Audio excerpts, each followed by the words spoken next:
इस कार्यक्रम के आज के प्रसारण पुण्यार्जक हैं श्री सुरेश चंद जैन, धर्मपत्नी मीनाक्षी जैन, गंगानगर, मेरठ, उत्तर प्रदेश।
प्रमुदित मना,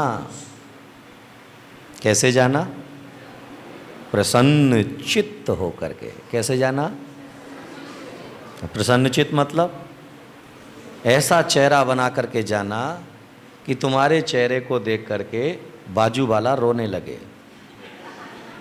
कैसा चेहरा बना के जाना? अरे बोलो। वो कह रहा हाँ ठीक है, रोता हुआ चेहरा लेके जाऊंगा।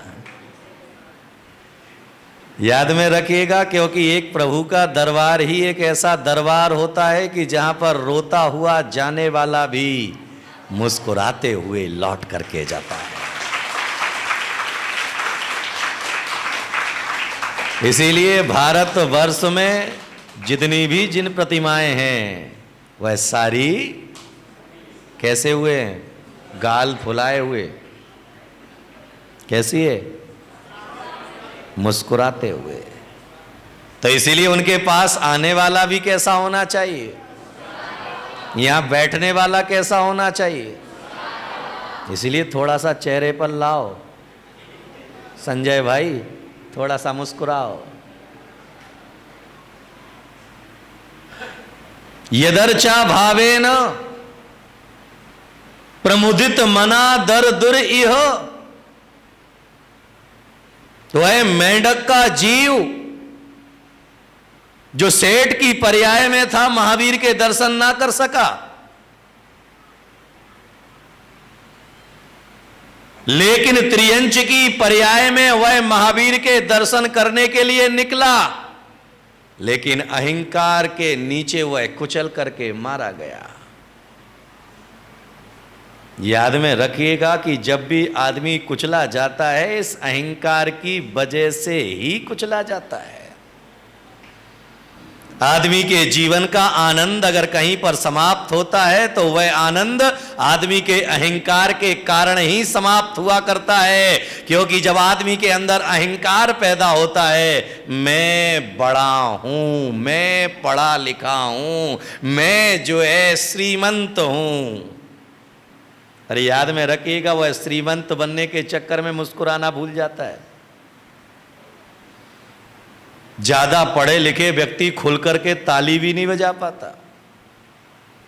कभी आप ख्याल करना कि जब कोई व्यक्ति जो है ताली बजाने के लिए बैठा हो और ज्यादा पढ़ा लिखा हो तो उसकी ताली भी, आवाज आ रही है? आ रही है? किसको आई? इनके कान बहुत अच्छे हैं, जरूर पिछले जन्म में चींटी रहे होंगे, क्योंकि सुगंध से ही पता लग जाता है।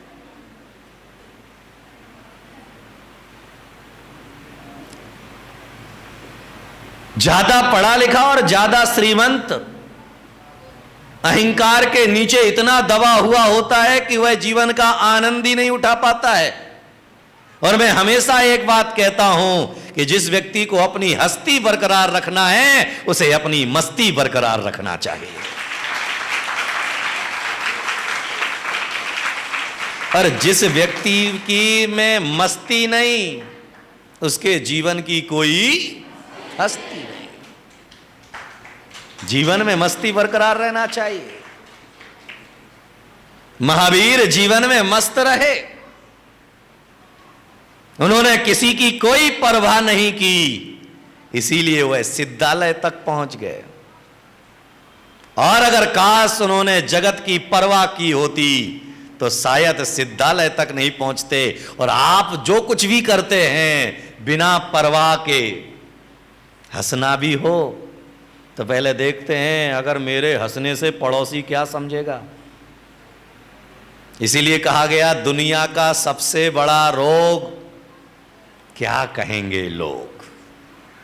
कुछ भी करने के पहले आदमी सोचता है लोग क्या कहेंगे। अरे याद में रखना, लोगों को जो कहना है वह कहने दो, लेकिन अपने आनंद में जीवन जीते रहो।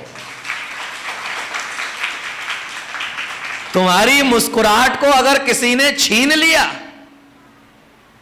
तो वह ज्यादा पावरफुल हुआ या आप ज्यादा पावरफुल हुए?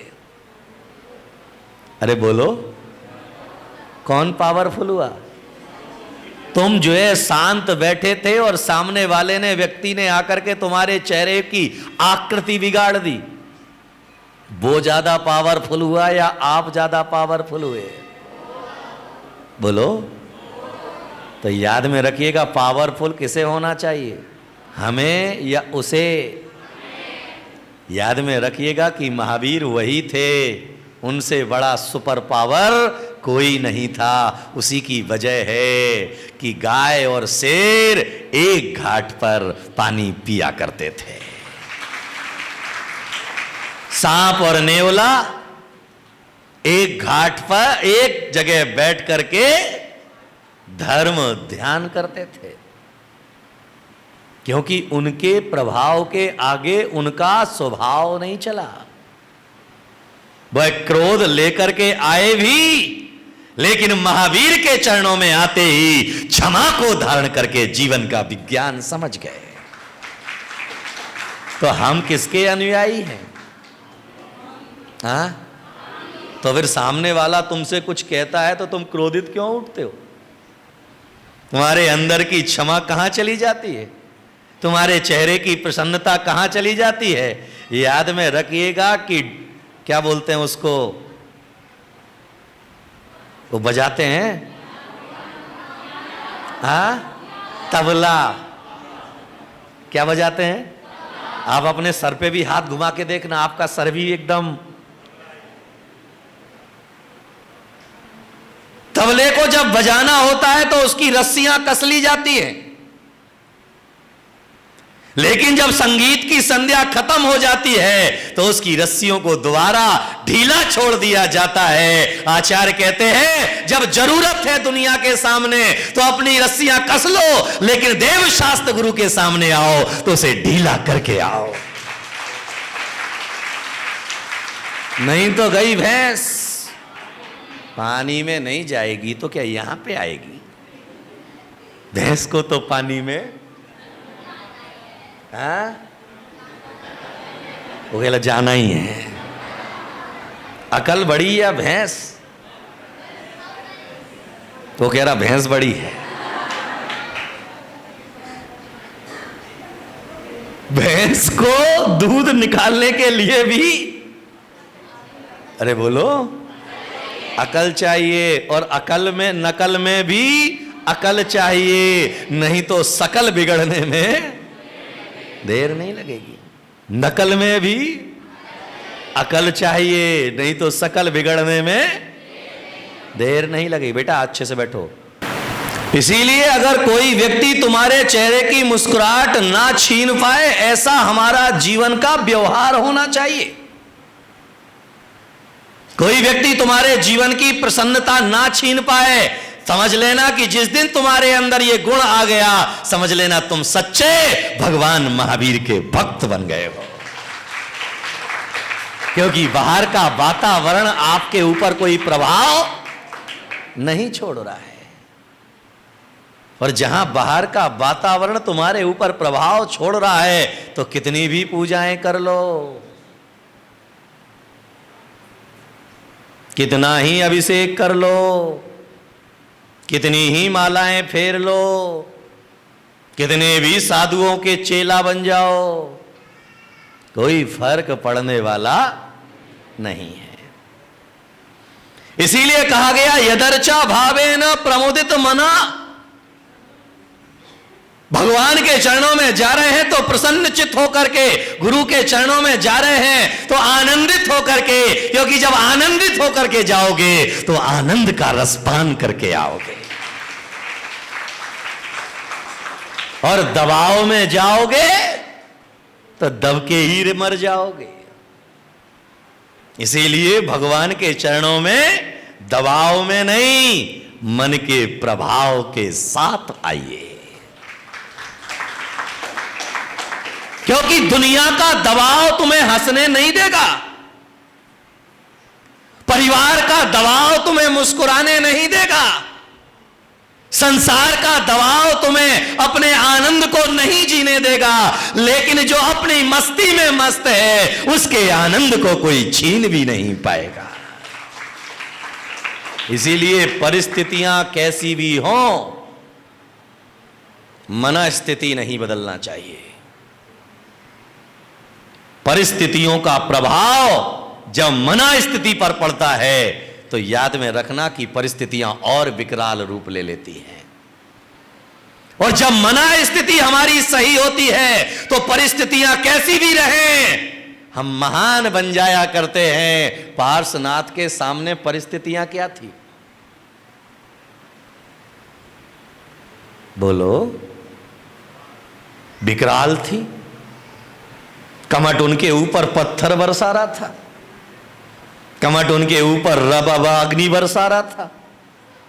परिस्थितियां विकराल थी, लेकिन पार्श्वनाथ की मनस्थिति स्वस्थ थी, इसीलिए निर्वाण को प्राप्त कर लिया।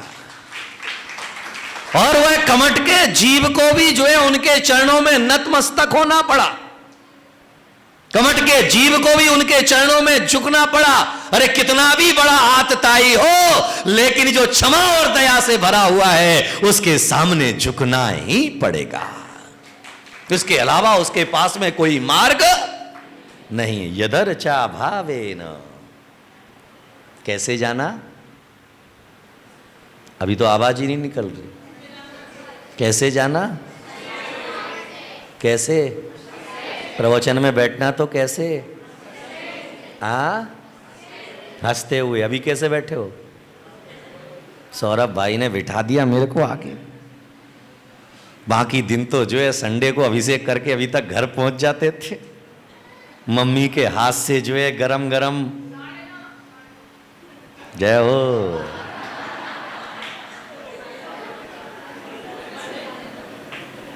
क्योंकि पिछले 2 महीने के बाद जो है मैं पहली बार हरियाली देख रहा हूं। 2 महीने से सूखा था। 2 महीने से सूखा था। 2 महीने के बाद पहली बार हरियाली देख रहा हूं। यानी 2 महीने से पहले जितने भी हमारी सभा में बैठने वाले थे वो सब ये राजा महाराजा राज दरबार लगता था, सारे 50 के ऊपर वाले। इनका तो अभाव था।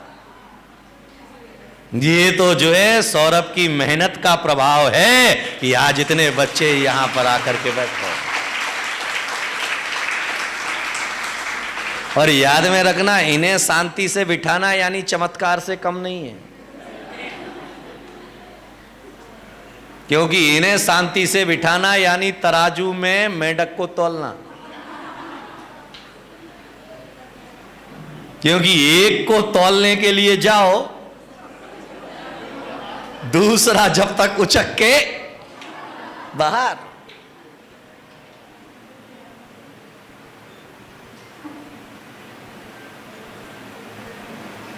क्योंकि जब वह उदकता हुआ फुदकता हुआ प्रसन्नचित होकर के जाता है तो राजा श्रेणिक के हाथी के पैर के नीचे कुचल करके मर जाता है। शरीर मरता है उसका, लेकिन आत्मा नहीं मरती है। देव पर्याय में पहुंचता है तो विचार करता है कि किसकी वजह से मैं देव पर्याय में आया हूं। आपके जीवन में जब दुख आता है तो आप भगवान को याद करते हो, लेकिन जिस क्षण दुख के बादल छट जाते हैं, जैन एकता और संस्कारों का जागरण संकल्प है जिनका, पूरे विश्व में वैचारिक क्रांति लाना उद्देश्य है जिनका, ऐसे परम पूज्य क्रांतिवीर मुनि श्री 108 प्रतीक सागर जी महाराज के लेटेस्ट कार्यक्रम वीडियो देखने और जानकारी प्राप्त करने के लिए YouTube पर सब्सक्राइब करें प्रतीक सत्संग चैनल, Instagram पर फॉलो करें मुनि प्रतीक सागर और Facebook पर फॉलो करें क्रांतिवीर मुनि प्रतीक सागर। इस कार्यक्रम के आज के प्रसारण पुण्यार्जक हैं श्री सुरेश चंद जैन, धर्मपत्नी मीनाक्षी जैन, गंगानगर, मेरठ, उत्तर प्रदेश। कार्यक्रम प्रस्तुति दिगंबर जैन जागरण युवा संघ रजिस्टर्ड मुंबई, केंद्रीय कार्यालय 305 रानी सती मार्ग, मलाड ईस्ट, मुंबई 97। अपने परिवार की ओर से मुनिश्री के कार्यक्रम का प्रसारण के लिए संपर्क करें 9065330031। बैंक विवरण दिगंबर जैन जागरण युवा संघ, सेंट्रल बैंक ऑफ इंडिया, खाता संख्या 3424988837, IFSC CBIN 0280454।